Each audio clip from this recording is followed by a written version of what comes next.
देखिए हर खबर यहीं पर, सब्सक्राइब कीजिए TV9 भारतवर्ष। बड़ी खबर सीधे अयोध्या से चीन को चुनौती है। बेहद ही दिलचस्प खबर है ये।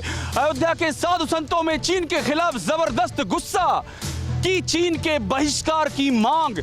चीन के खिलाफ वीडियो एल्बम बना करके जनता को जागरूक कर रहे हैं अयोध्या के संत। चीन के खिलाफ भड़का अयोध्या में भी गुस्सा। बायकॉट चाइना की मुहिम चलाई अयोध्या के संतों ने। आपको हम दिखाने जा रहे हैं ये एल्बम और इसमें जो बातें कही गई हैं वो सुनिए।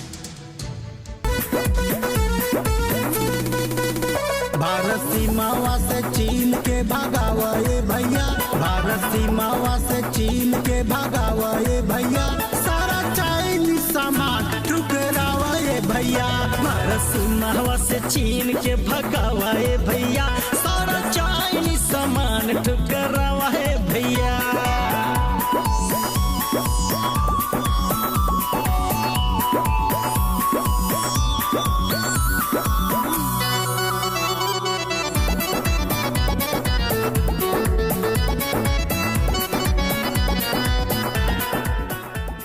किसी का बोझ कोई कब तक उठाएगा, दाग पड़ने पर तो पत्थर भी टूट जाएगा।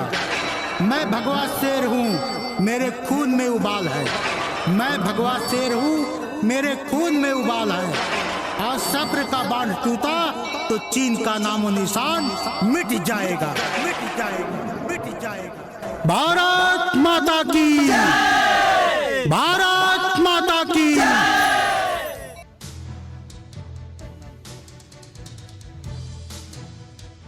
तो ये अयोध्या की नगरी है। अयोध्या की नगरी से शंखनाद का इतिहास रहा है और ये शंखनाद इस बार चीन के खिलाफ हुआ है। बहुत ही दिलचस्प तस्वीरें आपने देखी हैं। हमारे साथ में शाइस्ता अंबर भी जुड़ चुकी हैं। शाइस्ता अंबर लखनऊ से हमारे साथ में जुड़ रही हैं।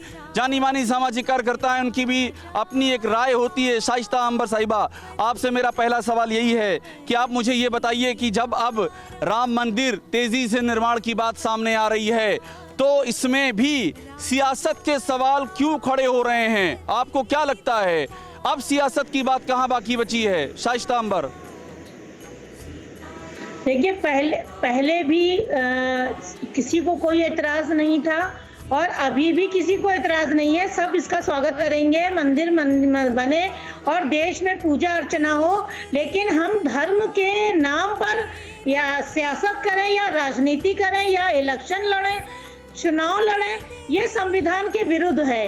हम इस मंदिर बनने का हमारे देश के सभी धर्म के समुदाय के लोग, चाहे वो सिख हो, चाहे मुसलमान हो, चाहे ईसाई हो, सभी लोग इसका समर्थन करेंगे कि कोई विरोध नहीं कर रहा है। अच्छा, मैं आपसे सीधा सवाल कर रहा हूँ शाइस्ता अंबर, एक सीधा सवाल कर रहा हूँ।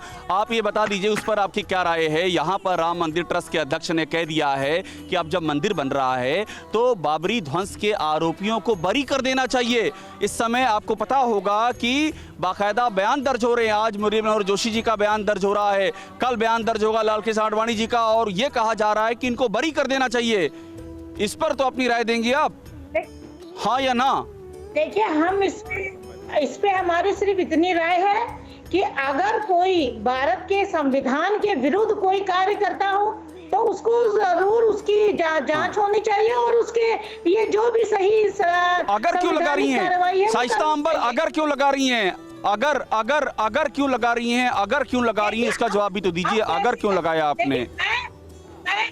माननीय सुप्रीम कोर्ट से अलग नहीं हूँ। मैं माननीय सुप्रीम कोर्ट के जो भी फैसले आएंगे वो फैसले आते हैं और आते रहेंगे, उससे हमारी हमेशा सहमति रहेगी। अब अगर और मगर की बात नहीं है। यहाँ पर अगर कोई संवैधानिक रूप से विरोध काम करेगा, चाहे वो कोई भी धर्म या समुदाय का हो, हमारा आम नागरिक हो चाहे वरिष्ठ नागरिक हो, उसको सजा मिलनी चाहिए। अब ध्वंस के कौन दोषी हैं, कौन विरोधी हैं और कौन समर्थक में है, ये तो हमारी न्यायपालिका ने तय कर दिया है। ठीक है शाइस्ता अंबर, यही सवाल लेके आगे चला जाता हूँ परमहंस जी। शाइस्ता अंबर जी अभी आ रहा हूँ। शाइस्ता जी आपके पास दोबारा आ रहा हूँ। परमहंस जी, ये जो बात अभी एक नया बहस छिड़ गई है, ये जो कहा जा रहा है बार बार कि आप जब राम मंदिर का निर्माण हो रहा है तो आरोपियों को बरी कर दीजिए, आपको लगता नहीं है कि इस एक बात से पूरा का पूरा जो राम मंदिर का अभी जो रास्ता चल रहा है, कोई और नई गली निकल जाएगी, नई बहस शुरू हो जाएगी? ये जरूरी है इस समय? देखिए, ऐसा है कि यह संवैधानिक मर्यादा का पालन करते हुए जो सर्वोच्च न्यायालय ने ये कहा है कि जो मस्जिद बनाई गई थी वो हिंदू मंदिर को तोड़ के बनाई गई थी। दूसरा, सर्वोच्च न्यायालय ने ही कहा कि वो गैर इस्लामिक थी। उसी के आधार पर जो है यहाँ संतों की मांग है कि जब गैर इस्लामिक थी और राम मंदिर को तोड़ के बनाया गया था, सर्वोच्च न्यायालय ने इसको क्लियर कर दिया है। तो इससे साफ हो गया कि बाबरी पक्षकार जो है उनके ऊपर अब मुकदमा चलाया जाए और जो राम मंदिर उल्टा कह रहे हैं उधर मुकदमा चला दिया जाए, जो लोग उधर मुकदमा चलाया जाए उल्टा। जब ये सर्वोच्च न्यायालय ने फाइनल कर दिया कि वो राम मंदिर को तोड़ के बनाया गया और गैर इस्लामिक तरफ, न्यायालय ने ये कहा है कि कानून हाथ में ले लीजिए, ये तो नहीं कहा है ना आदरणीय। ऐसा है कि जब सर्वोच्च न्यायालय ने उनको गैर इस्लामिक सिद्ध कर दिया, इसका मतलब है कि टांग अड़ाने वाले जो थे वो बाबर के जो वंशज थे वो कहीं न कहीं से फंडिंग की लालच में आतंकवादियों से जुड़े थे और उनके ऊपर मुकदमा अब किया जाएगा। कर पात्री जी आपके पास मैं जाऊंगा, कर पात्री जी आपके पास मैं तुरंत आ रहा हूं, लेकिन उससे पहले हमारे सामने एक और बड़ी अहम जानकारी है। एक बड़ी अहम खबर हमारे सामने आ चुकी है कि अयोध्या में पीएम मोदी के आगमन की तैयारियां जोरों पर शुरू हो गई हैं और बड़ी खबर यह कि भूमि पूजन में सिर्फ 200 लोग होंगे शामिल। अयोध्या में भूमि पूजन में सिर्फ 200 लोग होंगे शामिल और इन 200 में से 150 होंगे विशेष आमंत्रित अतिथि। 150 विशेष आमंत्रित अतिथि होंगे। सूत्रों के मुताबिक अयोध्या में प्रधानमंत्री 1.5 घंटे तक रहेंगे। इस दौरान वो हनुमानगढ़ी के भी दर्शन करेंगे। तो प्रधानमंत्री के अयोध्या में आगमन से जुड़ी हुई बेहद ही अहम जानकारी जो सूत्रों के माध्यम से सामने आ रही है। आज की तारीख में एक एक जानकारी की बहुत ही कीमत है क्योंकि सबकी निगाहें लगी हुई हैं इस पर। करपात्री जी, आपके पास में आया हुआ था, ये जो अब कहा गया है कि 200 उसमें अतिथि होंगे, 150 आमंत्रित होंगे। अब ये भी कहा जा रहा है जो पीड़ा है, जो तकलीफ है, वो इस बात की है कि हमको तो बुलाया नहीं।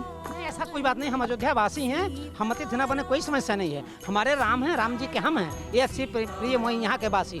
बाहर के लोग हमें, हम उनका स्वागत करेंगे, हमें इसका कोई दुख नहीं, इसका कोई दुख नहीं। बबलू खान साहब, कोई तकलीफ इस बात की? देखिए, तकलीफ इसलिए नहीं है क्योंकि कोरोना जैसे महामारियों से पूरा देश जूझ रहा है और इससे बचने के लिए जितना ही लोग कम रहेंगे उतना ही ठीक है। मेन उद्देश्य क्या है कि माननीय मोदी जी के हाथों से ये शिलान्यास होने जा रहा है, इससे बड़ी खुशी और यही तो सवाल कुछ लोग उठा रहे हैं कि जब कोरोना का मामला चल रहा है तो ऐसी जल्दी क्या थी? आपने कोरोना का नाम लिया तो मुझे सवाल याद आया। ये सवाल कल मैंने यही पूछा था संतों से, आप कल नहीं थे। अब ये सवाल उठ रहा है कि जब कोरोना की महामारी है तो जल्दी क्या थी ऐसी कोरोना की महामारी में किया जा रहा है, ये सवाल पूछा जा रहा है। देखिए, जो कुछ लोग अपना सवाल उठा रहे हैं, जो सवाल पूछ रहे हैं, इनका शुरू से ही आदत है, ये हमेशा सवाल पूछते रहेंगे, सवाल उठाते रहेंगे। ये कभी देश तरक्की के रास्ते पे आगे बढ़े ये कतई ये बर्दाश्त नहीं करेंगे। देखिए, मैं कहना चाहता रहे हैं, देखिए राजू दास जी कुछ कह रहे हैं, बोलिए। नहीं, आप ये बताओ, कोरोना से मंदिर से क्या लेना देना है? मोदी जी के पास इतनी सरकारी मिशनरी है, वो काम कोरोना के लिए कर रही है। जब चाइना बॉर्डर पे जाते हैं तब तो कोरोना नहीं है। राम जन्मभूमि के नाम पे विपक्षी शुरू कर देते हैं कि अयोध्या कैसे आ रहे हैं, कोरोना का मामला है। देखिए, ऐसा है, सुन लीजिए, पहले सुनिए। सुन रहा हूँ, बोलिए। राम जन्मभूमि के नाम पे पूरे देश में किसी न किसी प्रकार का विवाद और बवाल खड़ा करने का एक संयंत्र है। कौन खड़ा कर रहा है? विपक्षी लोग कर रहे हैं, जो कभी नहीं चाहते कि राम जन्मभूमि मंदिर निर्माण कार्य शुरू हो। इसके नाते 4-5 बार भूमि पूजन का कार्य टला, लेकिन बहुत संघर्ष के बाद प्रधानमंत्री जी ने समय दिया तो शांतिपूर्ण तरीके से TV9 नेटवर्क 5 भाषाएं, हिंदी, तेलुगु, कन्नड़ा, मराठी और गुजराती, 48 करोड़ इंप्रेशंस, देश का number 1 news network TV9 network.